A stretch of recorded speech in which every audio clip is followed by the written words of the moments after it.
And since 2003, Matt has been running the investigations as investigations editor of the New York Times. He joined the Times in December 1993 and has worked as a reporter, a columnist, and an editor. And then before joining the Times, Matt worked at the Philadelphia Inquirer for 12 years. He covered local government and was a Washington correspondent for the paper for 5 years. In 1989, he was a finalist for the Pulitzer Prize in National Reporting for a series of stories about abuses in the federal government's kidney dialysis program. Full disclosure, I've known Matt since we were students at Northwestern University, where Matt was studying philosophy and English, and we worked together on the Daily Northwestern. So Matt, welcome. It's nice to be here. Thanks, Linda. There's been a lot of water under the dam since Northwestern. Right. Yeah. We met a long time ago. Right? Yeah, a long time ago. Yeah. That's great. Anyway, this is but fun. let's fast forward. You've been living and working in New York, and you live in New Jersey, and you've been in the heart of the pandemic. And so can you just tell us how things are going for you and for the newspaper? Well, as always, when people ask that, right, the first thing is I'm incredibly lucky because I'm healthy and the people closest to me are healthy. And that's, especially in this area of the country, is not a small thing. It's been hit really hard. And, you know, this is my makeshift office here I'm in, for my house. And we've all been, the paper's been working from home since the middle of March. It all happened pretty suddenly. We've been covering the pandemic since January. I went back and looked. It was the first time it was on the front page was in late January. Of course, in Wuhan, we had people who based in Beijing, who went to Wuhan and were there for a long time. And, you know, we were covering it as it kind of marched across the globe. And like so many people, we didn't quite get our heads around the fact that this was going to happen to us. We understood it was happening as a story and was coming to the United States. And suddenly it was on us as people. And in mid-March, we sort of got on the phone call, a few of us, late one Sunday, and said, maybe we should start thinking about whether we should be working from home. And so we said, well, why don't we just take it slow and let people do it to get used to it, because eventually it's probably going to happen. Well, 3 days later, we said, everyone go home. And so we've been working from home since the 12th or 13th of March. I did show up one day, and my my older son called me out on Twitter saying, what are you doing there? And he's been pretty vigilant, kept us safe. So I got out and haven't been back. And what was it like to be in the office, Matt? Like, give us the picture. What was it like to walk in there? One day I went in. I actually just to set the scene. We had the impeachment of the president, and then we had the trial of the president, and then we had Super Tuesday, which was, you know, big voting day in the Democratic primary, and it was, you know, the kind of very dramatic comeback by Joe Biden. That was the 3rd of March. And then meanwhile, this pandemic is just kind of growing across the world. So it was the following week that we sort of abandoned ship. And one day I went in, there were literally 3 or 4 of us there. And we sort of looked at each other and said, like, what are we doing here? And usually your team, how many people would be there? I mean, we are fortunate enough to have a newsroom of 1,700 people on the editorial side, which I think is the largest newsroom. Phenomenal. Actually, wouldn't recommend having a bigger one. No, it's great. I mean, it's amazing what we have. It's not all New York, but usually it's, you know, it's teeming with people, and there's thousands of people both on the editorial side and on the business side in our building on 8th Avenue in Midtown Manhattan. So we went, one day I went in, I wasn't there all that long, there were very few people there. I mean, it was a ghost town. I mean, there were literally 3 of us in the newsroom.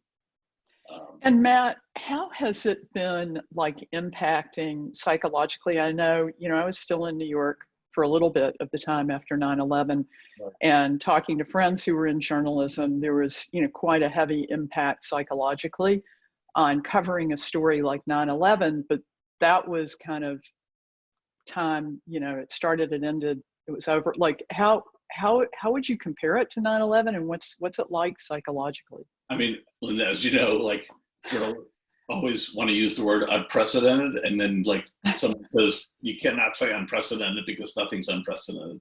But this was pretty close to unprecedented. Everyone said, well, this is kind of like 9/11, and 9/11 was horrible. It was truly horrible. But it was an event in a way, and of course there was Right. a lot of fears afterwards that they were going to come back, and that went on for some time, But this was, even in some ways, had more kind of unknowns to it, and we didn't know. And it was a story that was, and it still is, a story that we're covering as a story, but it's also happening to us in our lives. So that's a very different kind of story. I mean, it's almost like, if you're covering a war in a way where you're at risk as well. And we had a lot of people sick in the office, and we sadly lost a former reporter who was still working as an editor, Alan Finder, who I knew well, late in March. So it's hit hard, and we've had people who have been sick, the whole range. I mean, people who've been sick and had mild symptoms, and then they came back. We've had people who've been sick for 5 weeks, So, and how, like, are people, you're speaking about it in the past tense, are people going to be coming back soon? Like, are you feeling like you're at the end of it? Is it? No, I mean, look, there's something like on the normal day, there's, New York's obviously a big city, and there's something like an average of 200 people die a day in New York, and it was up to 800. It was unthinkable what was going on, and we're definitely on the downside of all that. So I think that there's a feeling like we can exhale a little, but not fully, because the virus is still there. There's not, there's not a cure. There's not a vaccine. There's just less of it in the community, as they say. But we've announced that we're not going to go back to the office. People were not expected to go back to the office till at least September. We said we're not, because we have a lot of work to do to try to figure out how to take that many people and put them in a sort of way that's safe. So, the big elephant not in the room is Donald Trump, and all of this unfolding in the environment of fake news, and I mean his fake news. Can you talk a little bit about, like, I know we're all interested to hear from you about what it's like in this environment with Donald Trump trying to function as, journalists with ethics and standards. You mean in this specific moment, or just? Well, many. Where do we begin? Where do you? I think in this specific moment, particularly when there's so much life and death, when it really is a life and death issue, but more generally as well. I think it's it's kind of sad, actually, that a deadly virus, is actually dividing the country. That the country's sort of divided about whether it's how serious a threat it is, how serious it's not, of people making up numbers. It's like it's quite an atmosphere to be dealing with, where you feel like if you're taking this seriously and you're covering it, and reporters are experiencing that, you're being kind of shouted down as if you're against the president. Right. And we don't have that reporters going out, but reporters have experienced that, which seems like it seems a little bit crazy.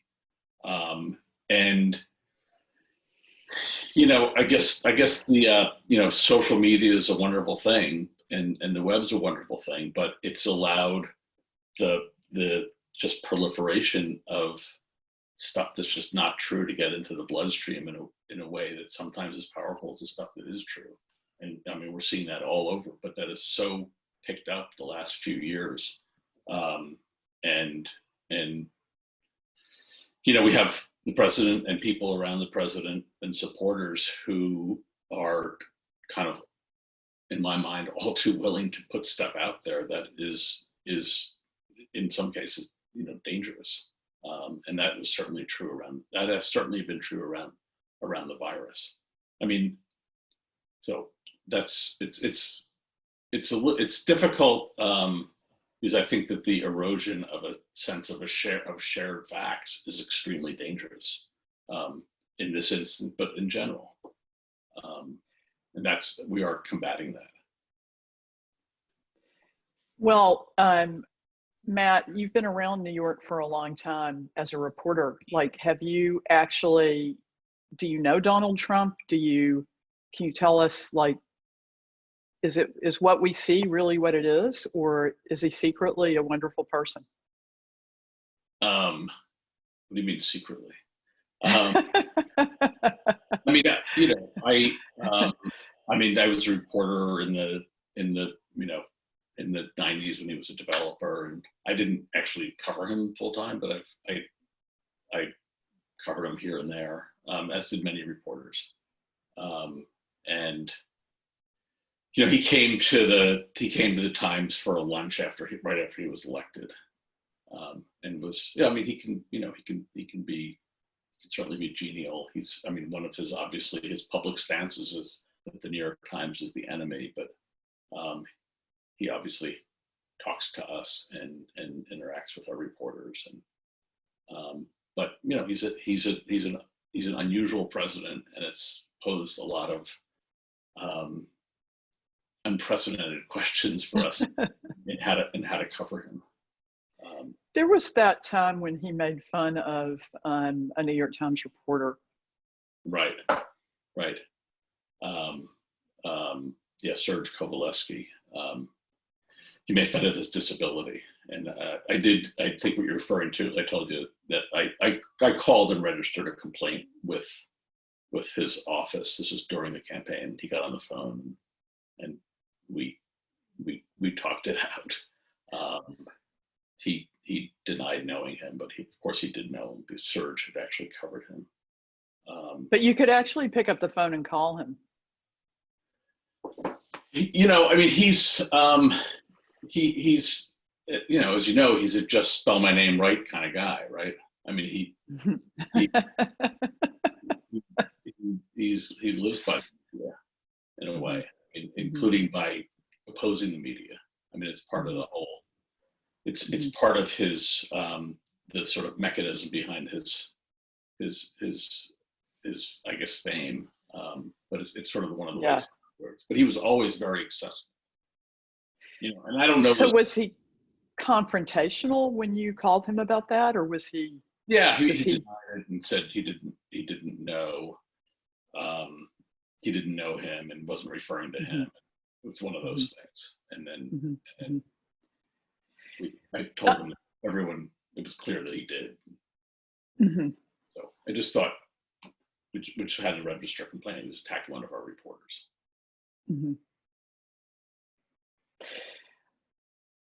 Well, now, Matt, I want to kind of turn to some of the questions that have been submitted ahead of time by students across Canada, journalism students. And before I do, I just want to tell everybody that Matt doesn't have a very big profile online. I would say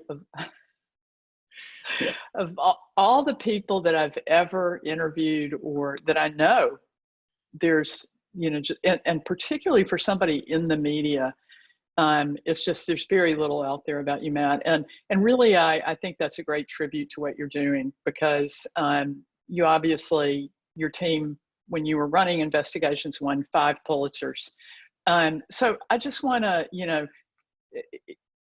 is there anything you want to say before I get into other questions about the role of the editor?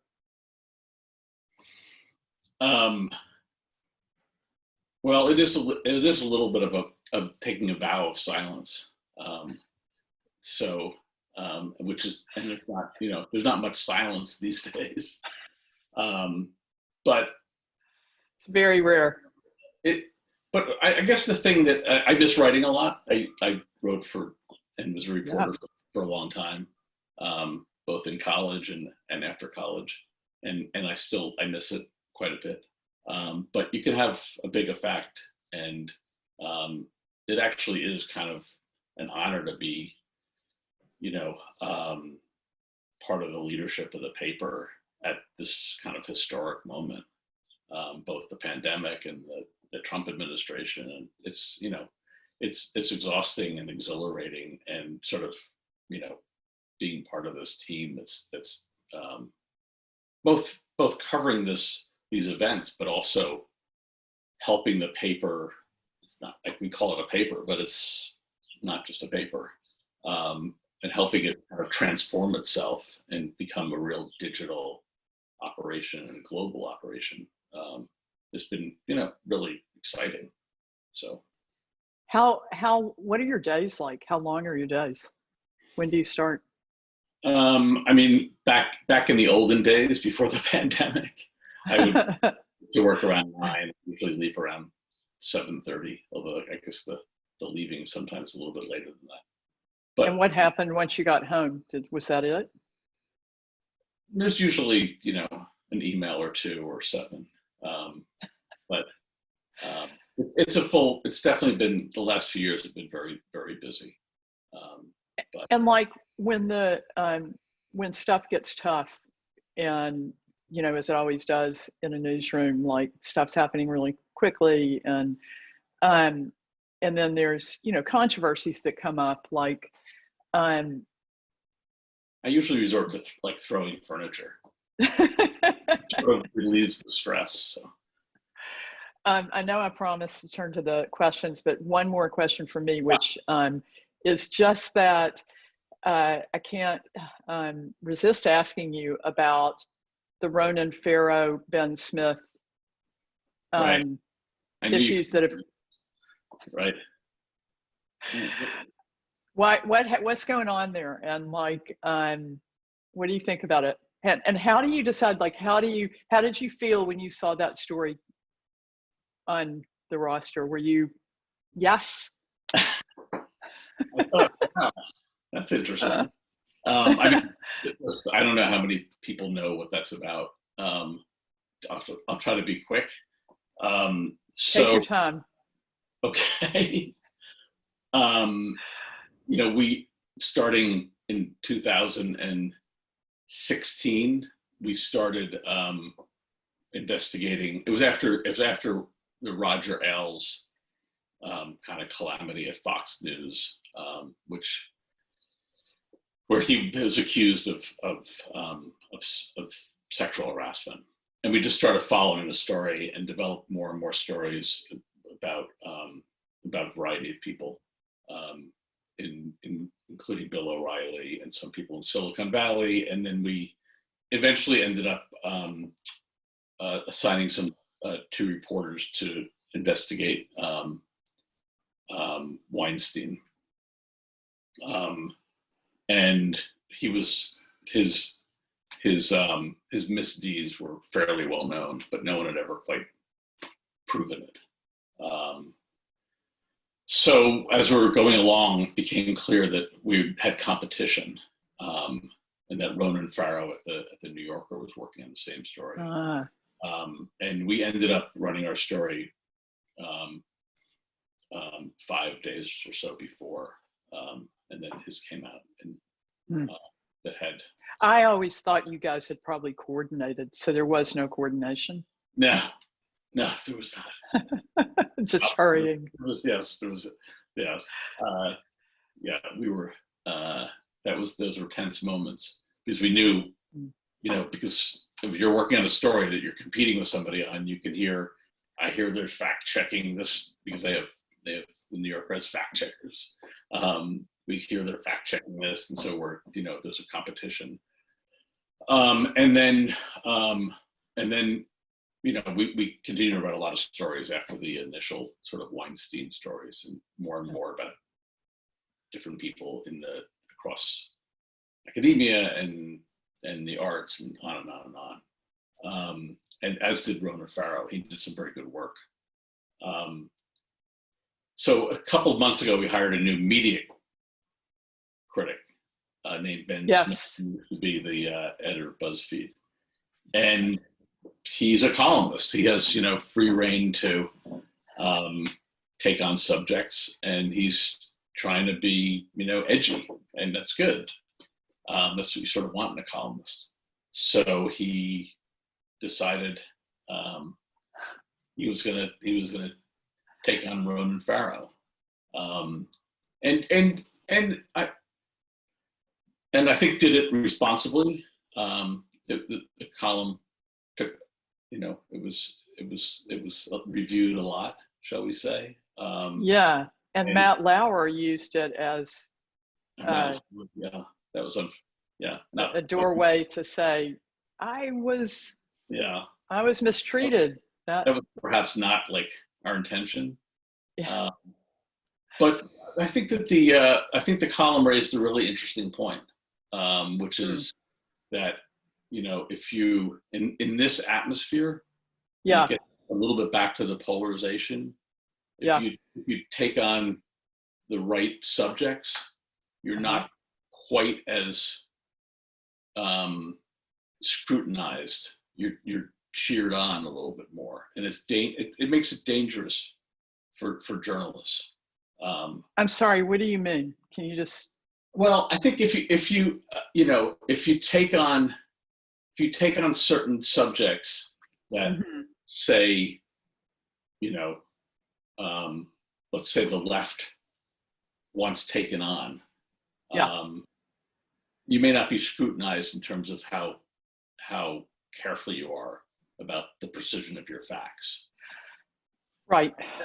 I think in his column he called it resistance journalism.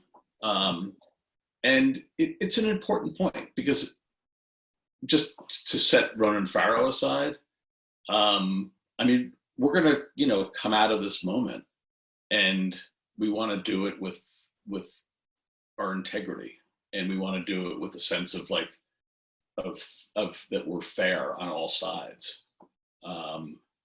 So it's sometimes, sometimes the right drives us nuts, sometimes the left drives us nuts. Or not drives us nuts, but kind of goes after us in a way. And you have to just steel yourselves. It's an interesting atmosphere to be working in.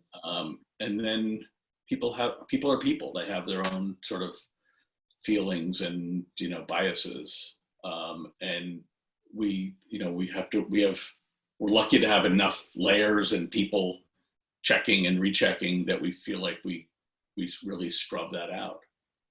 Do you feel like you guys hit the mark, in the last presidential election with a lot? I know the Times has been criticized. I'm an avid Times reader. I don't start any day without checking and reading it. But I also got a little do you have to write another article about Hillary's emails? And do you, does Donald Trump have to get so much space? So looking back on that, how do you see that, and how do you feel about it? Look, I think that our coverage of the Hillary, the Hillary emails, was a legitimate news story. You had a former Secretary of State who was running for president. All the polls showed was likely to win. She was under investigation. She just was. There's nothing you can do about it. Mhm. I know we've been dinged by that, for that, Mhm. by a lot of people, a lot of Democrats, and, it's a lot of our readers. Mhm. We also, I think we probably, and we said this before, that we've probably overly promoted sometimes our ticker that said the percentage of Mm. Right. winning. The percentage, the polling. Yeah. Okay. Although, statistically you could defend that, but I think we probably maybe over promoted it in a way that it was sort of on our website every day, and that probably wasn't the right decision. Mm-hmm. Mm-hmm. But look, I mean, we've adjusted and thought about 16 as we cover to 2020. Mm-hmm. Mm-hmm. There's Is there going to be an election to cover? going to be an election. There's going to be an election, and what it's going to look like, God only knows. But I mean, we've talked a lot about just being on the ground more. We're on the ground plenty in 16, and we're, like everyone else, including Donald Trump himself, surprised by it. But our feeling was like to double down and make sure we're covering the voters as much as we're covering the candidates. Which could be hard right now in the now pandemic. It's very hard. It's going to be hard. I mean, maybe we'll have a British style election, campaign, a very sort of compressed, like most of the world, actually. Like Canada. Like Canada, exactly. Yeah. Or maybe like the British style will have several elections in a short amount of time. No, but we may just have a compressed campaign, and we'll sort of see. It'll be difficult. It'll be difficult to cover, and it'll make a sense of figuring out what's actually going on really hard. So we're trying to think through that. Matt, here's a question from you guys on the call. Sorry, I'm probably going to butcher your names. I'm going to do the best I can. Prabi Rehal, a student from Humber College, a journalism student, and asking, with all the misinformation currently out there, as a journalist, what's the best way to combat it?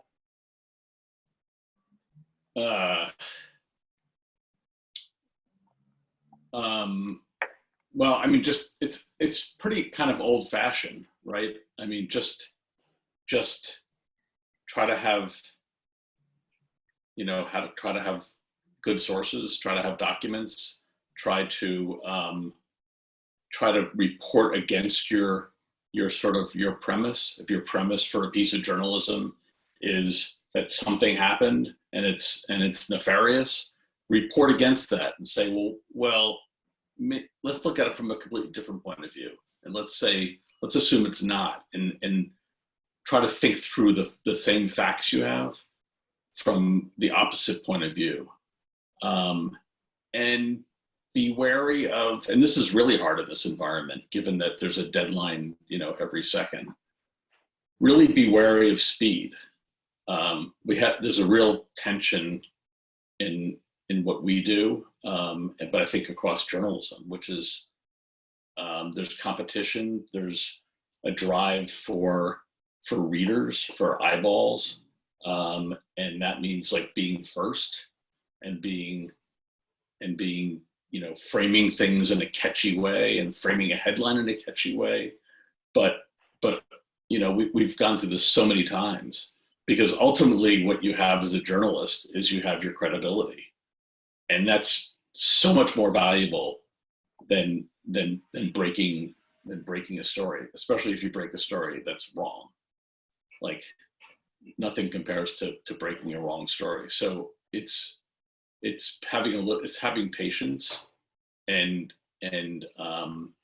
looking, taking a 360-degree view of your facts, and don't say more than you know.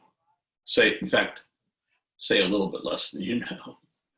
When we're like, especially for like investigative pieces, at the end, I'm always saying, like, what if we like dialed it back 5%, and if a reporter says, oh, you can't do that, if you can't dial your story back 5%, maybe it's not as solid as you think it is. So it's just, there's like a little bit of a checklist. And also one more thing, not to teach a journalism class here, but it's good to construct that paragraph of here's what we don't know. And look at it. And maybe you just want to tell readers, here's the 3 things we actually don't know. But it's at least good to do it for yourself, to realize that maybe you actually don't have your story. And it's a good way of checking what you're about to publish. I'll stop there. Thanks so much. That's really interesting. So this is, and well said, Santana Bellantoni is a journalism student from Carleton University. And Santana says, there needs to be more money put into investigative journalism now more than ever. How are you pushing to get the New York Times? Sorry? Especially to editors. No, I'm kidding.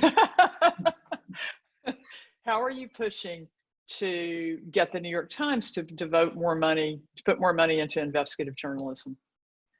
I mean, I completely agree with the premise of that question. I have to say that we've devoted a lot of resources to investigative journalism. I mean, we used to have a department.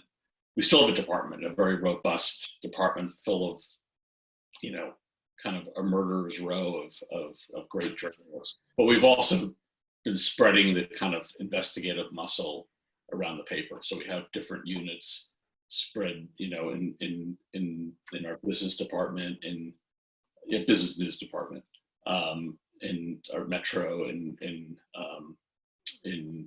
Washington, and so there's just we've really spread that kind of muscle across the paper. So I can't.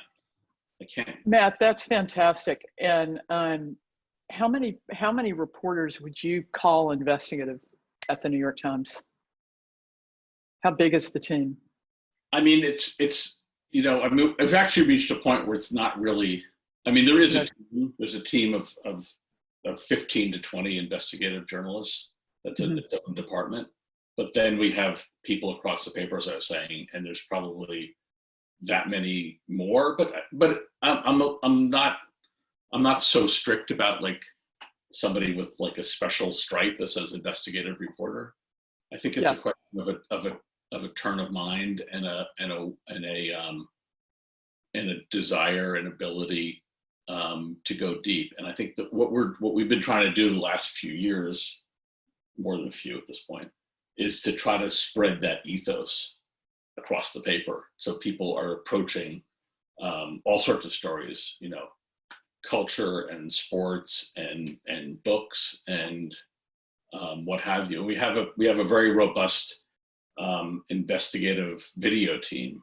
It was just part of a Pulitzer we won for coverage of Russia.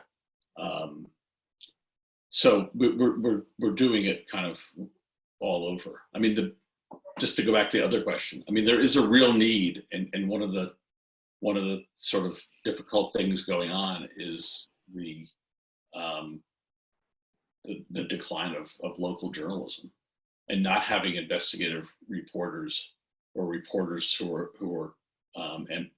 doing ambitious work across, in particular, our country is really difficult. And this virus, unfortunately, is sapping more money from advertising, which is the way media outlets are supported. Well, so Matt, if I can take the liberty of reframing that question a little bit, yeah, I mean, it's so fantastic, the investigative reporting the Times does, and I think we all benefit from it. And it's part of why I think probably many people, if not everybody in this call, is probably a subscriber. But what would you say, though, to the rest of the journalism industry in terms of that question of why is it important to put more money into investigative journalism? Because I mean, there's first of all, there's a lot of really good stories out there, and there's there's just a lot of targets, and there's a time when we have consolidation of power. We have big industries. We have climate change. We have all sorts of things that just demand looking into, and governments need to be held to account. That's not because of this particular government or that particular government. It's just journalism's a check on power. I mean, and not having kind of an informed citizenry is really detrimental to democracy. It's weakening of democracy. This is why this sort of campaign to kind of go erode the truth and go after a shared set of facts is so dangerous. And that's and the role of journalists is to reveal facts and inform people, and the loss of that kind of muscle in a democracy is really, I find, quite frightening. So I think it's important to support all sorts of new investigative journalism organizations that are popping up in this country, but around the world. And some of that work is really inspiring. I mean, this is a great time to go into journalism. In fact, aside from the fact that there's the economic model is under aside the fact there's no jobs. There's so many more ways to find stories and to do stories, from data to video to graphics, and there's the thirst for it. The fact that our circulation keeps growing, I think, shows that there's a thirst for the kind of journalism we're doing. And I think, other places are seeing the same thing. It's not us alone, let me just say that. But there is, and someone's going to figure out the next economic model. So I just... Yeah, it really comes down to money and resources. Yeah, look, we have to eat, right? But journalists need to eat. What's that? Journalists need to eat. They need to eat. They need to drink. There's some expenses. Yeah. The Gabriella Kasuga. Sorry, Gabriella. I'm sure that's not how you pronounce your name. She is a journalism student at Carleton University, and she actually had 3 questions, all of which were excellent, but I'm going to ask you 2 of them.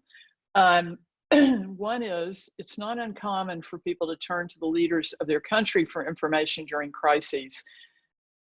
But after the injecting disinfectants incident with Trump, it has become clear he is not always a reliable source of information during these times. How has Trump's public blunders affected the population of the states during the pandemic, and have they affected the role of the media? That is a good question. What's the question you're not going to ask me? Oh my God, it's not on here. But the third question is, Eddie, that's okay. Okay.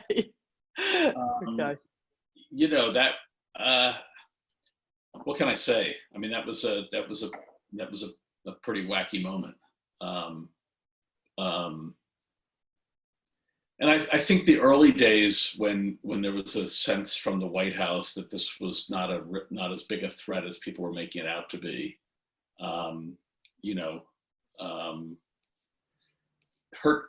We had a story that we published overnight about a study from Colombia that said, if people had begun social distancing a week earlier, I can't remember the number off the top of my head, 36,000 people, I believe, fewer people would have died. I think that it was, what's sad is it was such a question of timing, and that if the country, and this is not only true for this country, but other countries in Europe in particular, had started clamping down earlier and harder, a lot of lives would have been saved. It's also true in New York, which was not, it was not up to Donald Trump. Certainly the leaders of New York City and New York State are not, devout followers of Donald Trump. So we were probably a week late in New York. Probably would have had a big effect. But look, a strong call earlier across the country would have, which we have not had. We've had a kind of muddled message at best. It would have been a real sort of leadership moment that could have saved lives. That seems to be the consensus of this sort of epidemiologists. Matt, do you feel like in your career,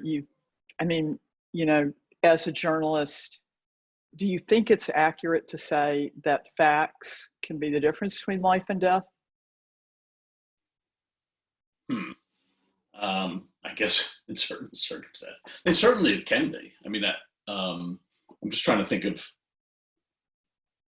I guess it's true that if there's a flood coming and someone says, don't get out of the way, you don't get out of the way and you get swept away. It certainly can be. But they have a big effect on people, obviously. What products people use and whether they take, climate change seriously. And of course, there's in facts that even, they can be pretty inconvenient. Especially in the short term, but the misinformation can be really inconvenient in the long term. Okay, this is a question from Nia Shazad, who's a policy analyst for the Government of Canada. How do you try to target groups that believe Trumpian-style misinformation over factual news? And if you can't, can you think of a way to mitigate the scale of misinformation that we've seen?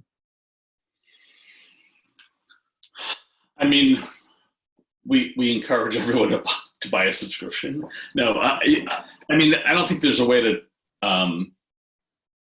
to specifically go after X people who are believe are adherents of QAnon or some sort of other conspiracy theories. Mm-hmm. But one thing that we have done, and we're not alone in this. Many other outlets, the Washington Post and a lot of CNN are doing, and this has happened over the last few years, are doing much more sort of fact checking within pieces of journalism, and saying things that something is not true, saying it's not true when it's first introduced in a story, because that was really new. That's been new. That's new in the last few years. Because you used to just write a story saying X said this, and then lower down in the story, X's opponent said Y, and we're being more assertive in calling out things that are not true, or checking the facts, so to speak, in the body of the story. And not giving people who are saying things that aren't true, a free pass of just putting it out there and then lower down in the story correcting it. And that's sort of across the board. That's happening much more, which I think is helpful. Whether people believe it or not. Mm-hmm. That's a harder nut to crack. But mm-hmm. the degradation of the industry is really works against us in that way, because the more voices we have kind of calling out things that aren't true, the better. Okay, and this question is from Neil Gonputh from Humber College, a journalism student. How do you know you've done enough investigative research on a story and it's finally ready to be published? You spoke a little bit about that. And has this changed because of COVID-19 and the new difficulties it brings in pursuing leads? Obviously, everyone's sitting in their third floor basement. It's hard because you can't go see things. You can't go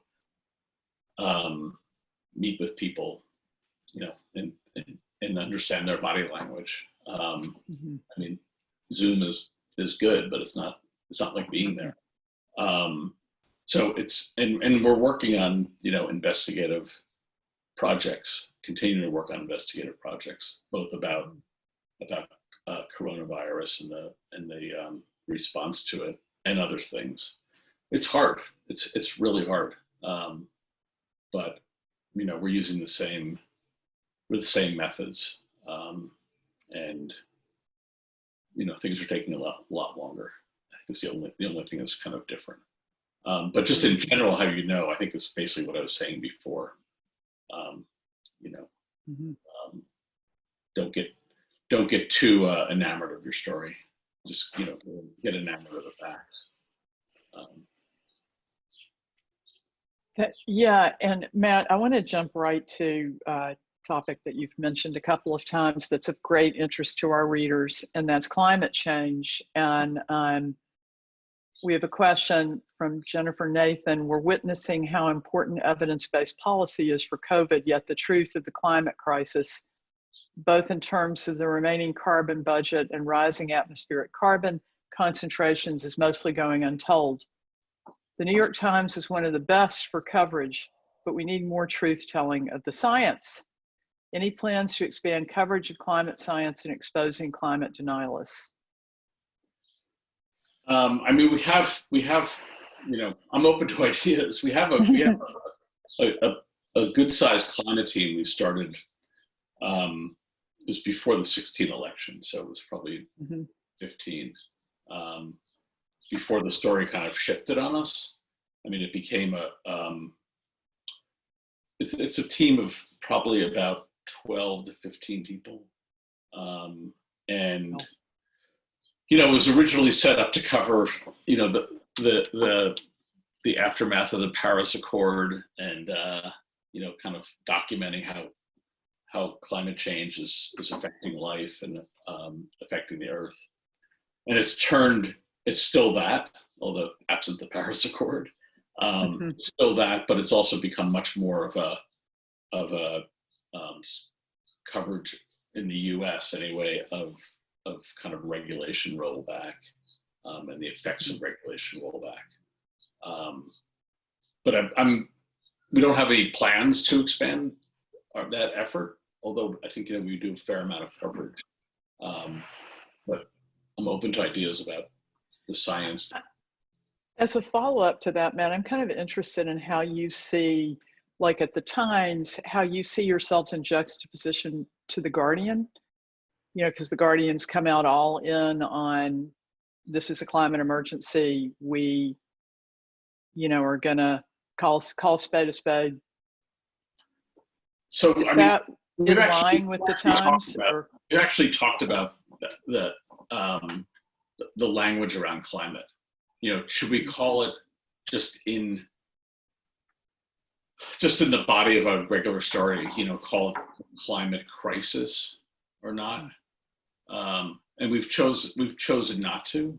We've chosen so far not to, because I think we cover climate aggressively, and I don't, you know, we sometimes cover. I don't think we cover the issue generally as a two-sided issue. I think we're pretty clear our coverage is guided by the notion that climate change is real and the scientific consensus is sound. But we feel like sort of approaching it as in a sober way, but strong factually, can actually have a greater benefit. So, you know, I mean, you can argue both sides of that, but that's sort of where we've come down. And you know, we've gone really hard after the effects of regulation rollback, of the kind of suppression of science in the Trump administration. We've done good work along those lines. So, I mean, the Guardian also does excellent work. They are definitely have a little bit more of a sometimes maybe advocacy or Yeah. aggressive framing of in their language, but their work is very good. Mhm, mhm. Getting back to COVID, what do you think the impact of the potential of a second coronavirus wave in the fall and winter could be on the general election? And how is the New York Times preparing for the election potentially happening in the midst of a second wave? And I just want to say that question comes from Bruno DeBont, who is our developer. Okay. So that's I don't know how the second wave would affect the election. I think fewer people would vote. I think that there's a reason there's a pitched battle about mail-in ballots, because I think that that's a sort of subtext here, which is what if the election is occurring in conditions where people don't want to go vote? Well, if I'm not sure this is true, but I think that there's a calculation that fewer people voting could help the Republicans. I'm really sure where that necessarily comes from. But I think that the election somehow will come off. I hope there's not a second wave, obviously, but I think it's we quoted Lindsey, I think it was Lindsey Graham, don't hold me to it, who said he told Donald Trump that his opponent is not Joe Biden, his opponent is coronavirus. And I think in some ways that's true. I think his handling of this virus is going to be, a major issue. I think Joe Biden will be his actual opponent, but I think how he handles coronavirus is going to be, extremely, extremely pivotal. And I think that his poll numbers are softening because I think it's, the U.S. is headed towards 100,000 deaths, which is, is a big number. So in terms of what we're preparing to do, I mean, we're sending very few people out, but we have specialists who are advising us on how to report safely. And we'll just see where the kind of country moves and what we consider to be safe. Obviously, a lot of places are, quote unquote, opening up to some degree. So we'll see if that, if that changes the nature of the campaign, if there's rallies, which I kind of doubt at this point. But there'll be some live events, and we'll want to do what I talked about earlier, which is like get on the ground and talk to voters. It's really important we do that. And there's ways to do that, I think, that are sort of socially distant. A lot more reporting from your car, I think. So. Matt, as we're closing out on the hour here, I just wanted to ask you, you've been in journalism a long time now, as I have, not as intensively as you have, but we've both seen a lot of changes in the industry. One of the questions that came up, I'm not sure who asked it, was do you long for the good old days? But I'd like to kind of reframe that too, and ask you, just when you look forward to the future of journalism and sort of like what you want to leave behind, or what kind of legacy you see yourself as. Yes. What is the future for journalism in the best possible, in reality, realistically, and then, at a higher level, what do you hope for? I think the future of journalism is economically tough, but as I was saying before, I think there's such a need for it. And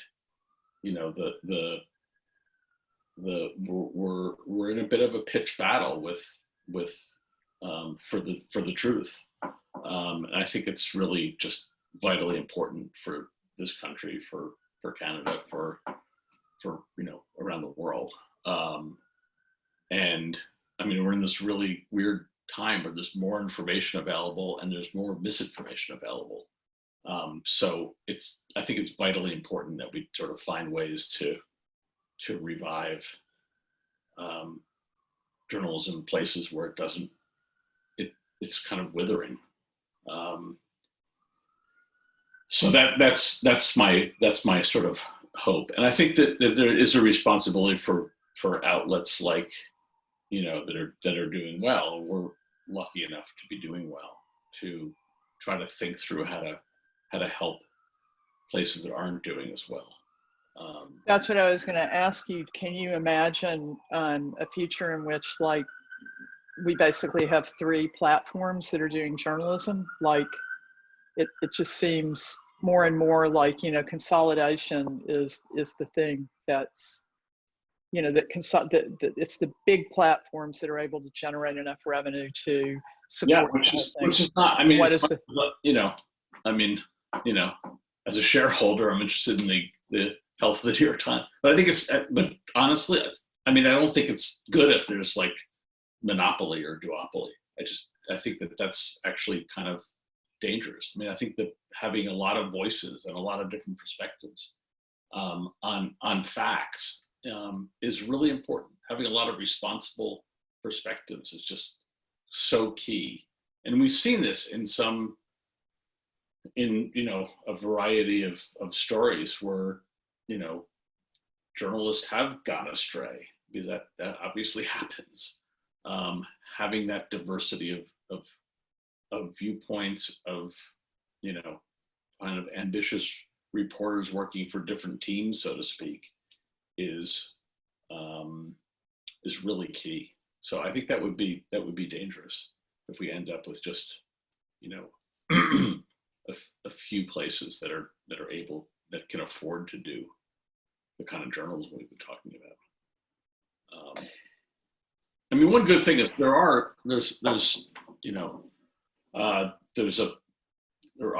obviously some really robust, new, they're not that new anymore, non-profits. I mean, ProPublica in this country is obviously the premier example. They do amazing work.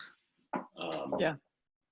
And I think that's a really good model, and that they've also attracted a lot of money, which is good. They're quite big now. So I think there is a model for that. So what's your advice to journalism students? Just, if you're just produce as much as you possibly can. Just go out and just do as many stories as possible. I mean, I think that what we were doing at the Daily all those many years ago was just like banging out stories. I mean, it's a skill and muscles you develop, not just by the writing of it, but by understanding how to report out facts, and also especially to young journalists, it's like, go out and like experience the world, because you'll see kind of what you don't know. You'll see what your biases are, and you'll understand that people have different points of view, and that they're sort of worth listening to. And most people, even though there's this cacophony of people screaming right now, most people are fairly reasonable and kind of sort of want the same thing and have a different viewpoint maybe of how they should get it. But I think it's really important to put yourself in situations that feel a little bit uncomfortable, and don't think right now everyone should stay home. But when we get back to our past lives, putting yourself out there and not just reporting by the computer, I think is really important, to sort of put yourself physically in a little bit uncomfortable situations, talking to people you wouldn't normally talk to. It's a great thing about journalism. It gives you license to go to anybody and ask them questions about their lives, about what they're thinking, and use that license. It's I mean, above all, it's just fun. Matt, thank you so much for your time. Great. It's been great having you. Thank you. It's really been fun, and stay safe and healthy. And Thank you. You too. You too.